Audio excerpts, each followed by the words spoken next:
You what, my dear? Yes. Yes, I'm just doing it now. Yes, I'm just doing it now. I'm just putting some more on. Yes, I don't think we're expecting anybody today. Isn't that the one down the bottom? Yes, where is another one? Shall I put this one up the top? Where do you think? There's one up there. That's right. And another one. Where shall I put that one? I know we'll put this one on the sideboard and that one on the sideboard. My goodness. I tell you what, I was expecting to see somebody today, but they have turned up. I didn't know. Every single time you sneak up on me. Yes, you've come along for another sing-along and a story. I'm glad. Yes, are you excited? It's nearly Christmas. Yes, it shouldn't be long. What? You don't know which song we're gonna sing today? Let me think. I don't know. Which one would you like to sing? Yes. Sleigh bells. I'm sure we got some somewhere. Why, do you think that's what we need? What about these ones on the tree? They're nice sounding ones, but they're a bit delicate and they might fall apart with a bit of banging. I tell you what, I got some over here. Look at that. We got some more. Now, can you think of any songs with sleigh bells? What about you, Rudolph? Can you think of any songs with sleigh bells? You can. Let's sing then. Sleigh bells ring, are you listening? In the lane, the snow is glistening. A beautiful sight, we're happy tonight, walking in a winter wonderland. Gone away is the bluebird, here to stay is the new bird. We sing a love song as we go along, walking in the winter wonderland. In the meadow we can build a snowman and pretend that he's a circus clown. We'll have lots of fun with Mr. Snowman until the other kiddies knock him down. Later on we'll conspire as we dream by the fire to plan unafraid the dreams that we made. We're walking in a winter wonderland. In the meadow we can build a snowman and pretend that he is Parson Brown.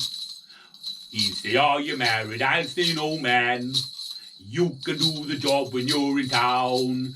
Later on we'll conspire as we sit by the fire to dream unafraid the plans that we made. Walking in a winter wonderland. Walking in a winter wonderland. Walking in a winter wonderland. I like that one. Yes, I do like these bells an awful lot.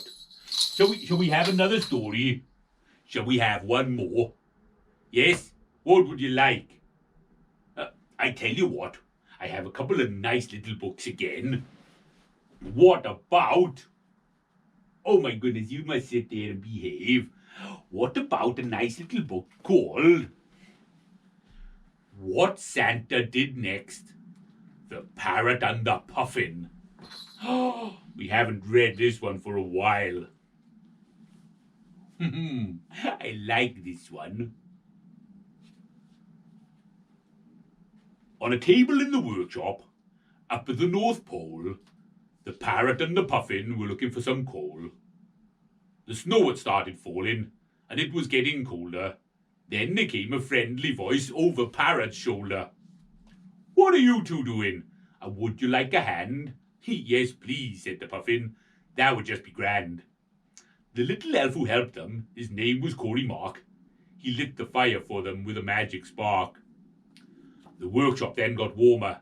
The birds took the flight, dashing round from shelf to shelf. It was a lovely sight. Parrot travelled round the world with Santa on his trip, and saw so many lovely things on board the pirate ship. Like waterfalls in India, and mountains in Peru, the beaches in Hawaii, and caves in Kathmandu. But he was still not happy, although he'd seen a lot. There's a wonder that he hadn't seen, a wonder they'd forgot.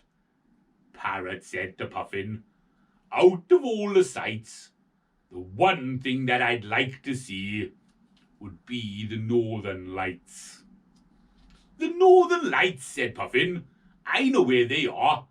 Let's go and ask Santa, 'cause they're not very far."